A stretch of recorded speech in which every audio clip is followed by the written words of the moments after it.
You clicked on this video because somewhere in the back of your mind, something doesn't add up. You watch the news, you see America flex, you see the aircraft carriers, the sanctions, the tough talk, the tariffs, and every single time the headlines scream victory. But then you look at a map, you look at where Chinese ports are, where Chinese railways run, where Chinese money flows, and you realize the scoreboard everyone's watching might not be the real scoreboard at all.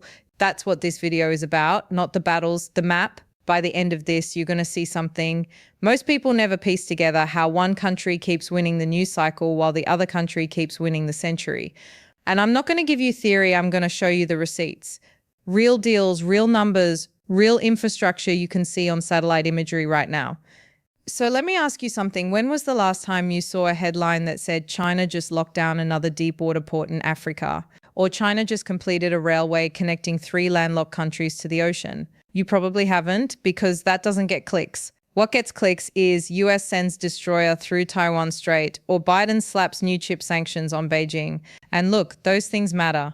I'm not dismissing them, but here's what mainstream coverage gets catastrophically wrong. It treats every tactical win like a strategic victory, and those are not the same thing. Let me show you what I mean. In 2023, the United States conducted 27 freedom of navigation operations in the South China Sea. 27, each one made headlines. Each one was framed as America asserting dominance. And militarily, yes, the US Navy remains the most powerful maritime force on Earth. Nobody serious disputes that. But while those destroyers were sailing back and forth making statements, China was doing something else entirely. Between 2013 and 24, China invested approximately $1.3 trillion across 149 countries through the Belt and Road Initiative. Not billion, trillion. That's not a military strategy. That's a gravitational strategy. And it's pulling the developing world into Beijing's orbit without a single shot being fired. I spoke to a logistics analyst in Nairobi last year, a guy who tracks shipping routes across East Africa. He told me something that stuck with me. He said, Americans come here and talk about democracy. Chinese come here and build the road I drive to work on. Now, you can agree or disagree with the implications of that, but you cannot ignore what it reveals about how influence actually works on the ground. Here's what matters. America's foreign policy over the last 2 decades has been overwhelmingly reactive. It responds to threats, it counters moves, it sanctions adversaries, it rotates troops.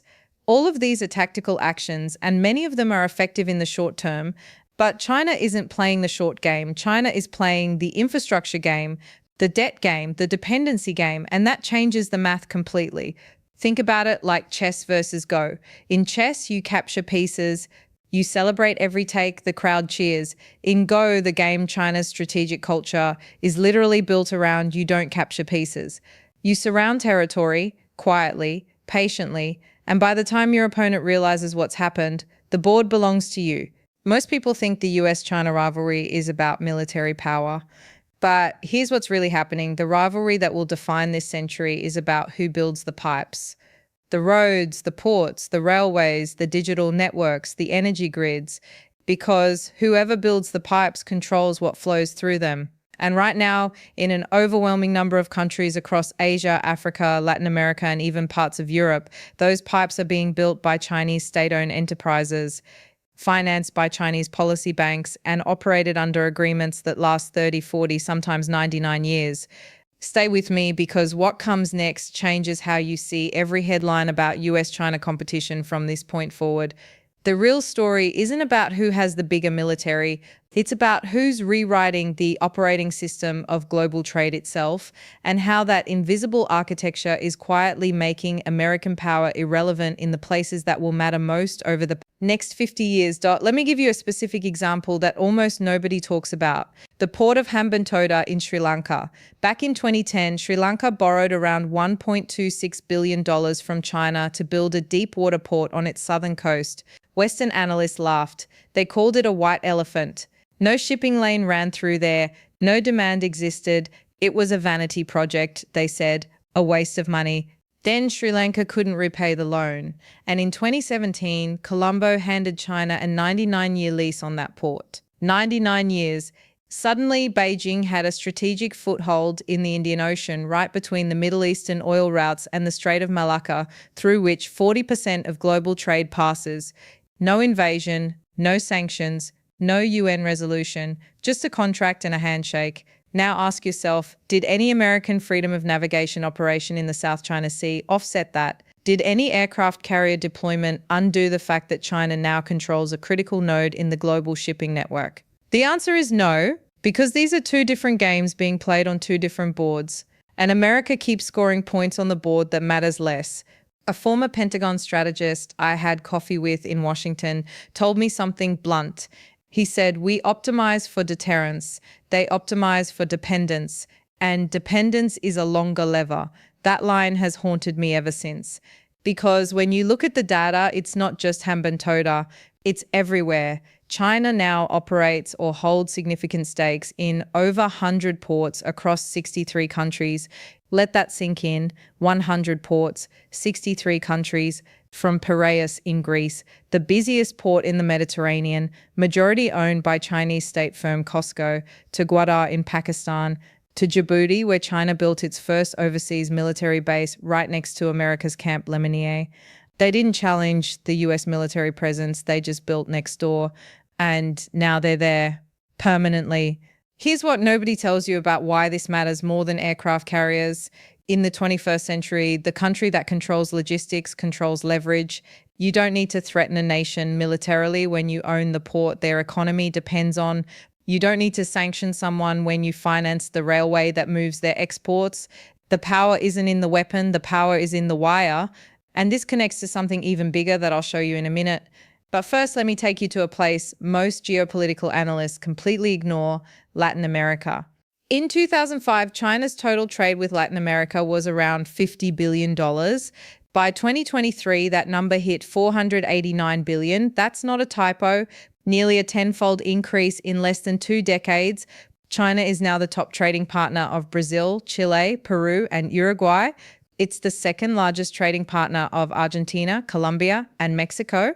This is America's backyard.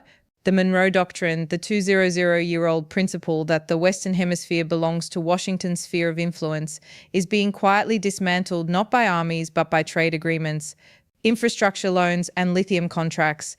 Because here's the uncomfortable truth. While America was spending $8 trillion on post-9/11 wars in the Middle East, according to Brown University's Costs of War project, that's the real number, $8 trillion. China was spending that era building relationships, building railways, building the architecture of economic dependency across the global south.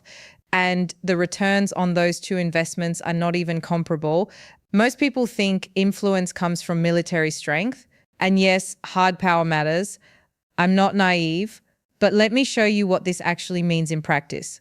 When the United Nations General Assembly votes on resolutions, say condemning China's treatment of Uyghurs or supporting Taiwan's participation in international bodies, look at who votes with Beijing.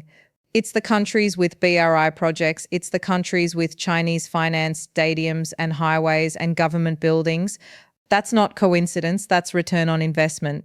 And this brings us to the dimension of this rivalry that should genuinely keep American strategists up at night. It's not the ports, it's not the railways, it's the thing that connects all of it, the financial architecture China is building to make sure none of this can ever be turned off by Washington. For decades, America's most powerful weapon hasn't been the F-35 or the nuclear submarine, it's been the dollar. The US dollar underpins roughly 58% of global foreign exchange reserves. It's the currency in which oil is priced, debts are denominated, and international trade is settled. And because virtually every major transaction on Earth touches a US bank at some point, Washington has the ability to cut anyone off from the global financial system with a single phone call. That's what sanctions really are. They're not diplomacy. They're financial strangulation. And for years, that power was unchallenged. But here's what makes people uncomfortable. China watched what happened to Russia. When Moscow invaded Ukraine in 2022, the West froze $300 billion in Russian central bank reserves overnight. Overnight, $300 billion gone, not seized in a military raid, not captured on a battlefield, just frozen with a keystroke. And every country on Earth that isn't a formal US ally looked at that and thought the same thing. That could be us. That moment was a turning point. Not because it was wrong, you can argue the ethics either way, but because it revealed the dollar's dual nature. It's not just a currency, it's a weapon. And when your currency is a weapon, people eventually start looking for a shield. And China has been building that shield for over a decade. Let me show you the numbers that matter. China's cross-border interbank payment system, CIPS, processed 123 trillion yuan in 2023. That's roughly $17.4 trillion. In 2019, that number was under 5 trillion. The growth isn't linear, it's exponential. CIPS now connects 1,484 financial institutions across 113 countries. It's not replacing SWIFT yet, not even close. SWIFT still handles about 40 million messages a day. But CIPS doesn't need to replace SWIFT, it just needs to exist as an alternative. Because the moment countries have a choice, the dollar's coercive power begins to erode. A senior economist at a major Asian development bank told me off the record last year, the dollar won't lose its dominance because something better comes along. It'll lose it because Washington keeps giving countries reasons to leave. And when I pressed him on a timeline, he said something I didn't expect. He said, "It's not a timeline, it's a tipping point. And we're closer than Washington admits." Now, here's the part that should genuinely concern you. This isn't just about currency. China is building parallel systems across every dimension of global infrastructure. CIPS for payments, Beidou for satellite navigation, which now has 45 operational satellites, more than America's GPS constellation of 31. Huawei's undersea cables carrying data across 3 oceans. Chinese-built 5G networks operating in over 60 countries. The Digital Silk Road investing in data centers from Southeast Asia to East Africa. If you want to understand what China is actually doing, just look at what any empire in history has done when it wanted to reshape the world order. It didn't just build an army, it built systems, roads, currency networks, communication lines, legal frameworks, and then it made those systems so embedded, so essential, so integrated into daily life that removing them became unthinkable. Rome did it with roads and aqueducts. Britain did it with naval bases and the gold standard. America did it with the dollar and the internet. And now China is doing it with ports, railways, payment systems, and digital infrastructure, all at once, all simultaneously, all while the Western media focuses on whether Xi Jinping looked tense at a summit. Most people think the Belt and Road Initiative is about construction projects, but here's what's really happening. BRI is the scaffolding for a parallel world order, one where you don't need dollars to trade, where you don't need GPS to navigate, where you don't need SWIFT to send money, where you don't need American tech to build your digital economy. Each individual piece looks manageable, even ignorable, but together they form something unprecedented, a complete alternative operating system for the global economy.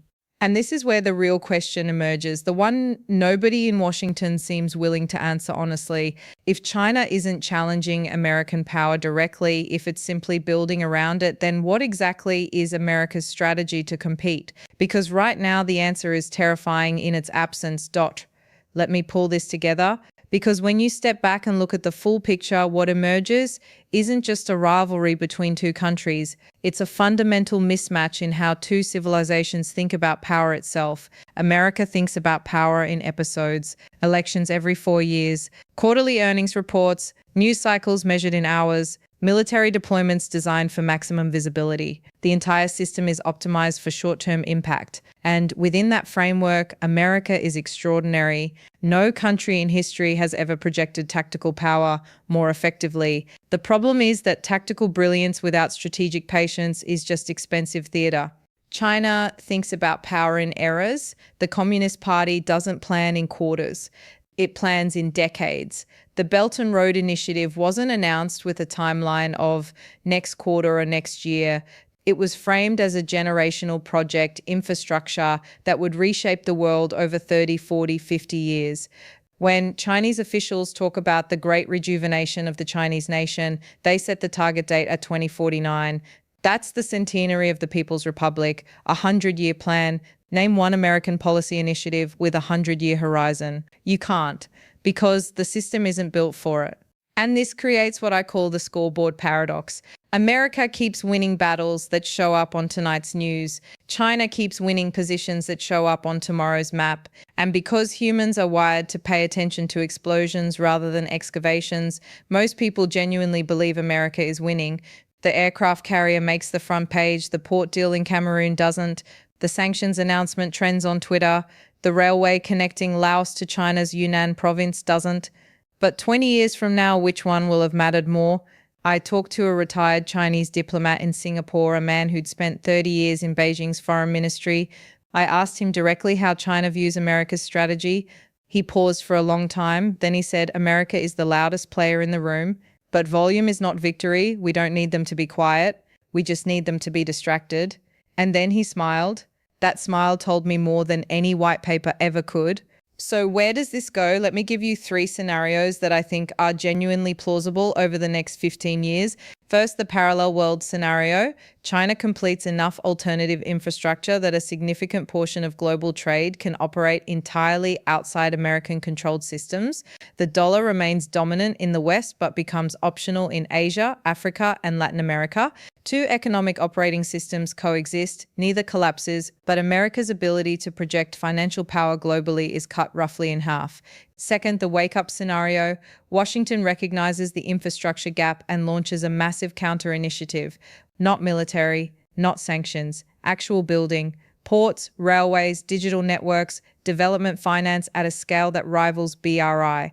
This is possible. America has the capital, the technology, and the talent, but it requires a political consensus that doesn't currently exist and a patience that the electoral cycle actively punishes. Third, the slow fade scenario.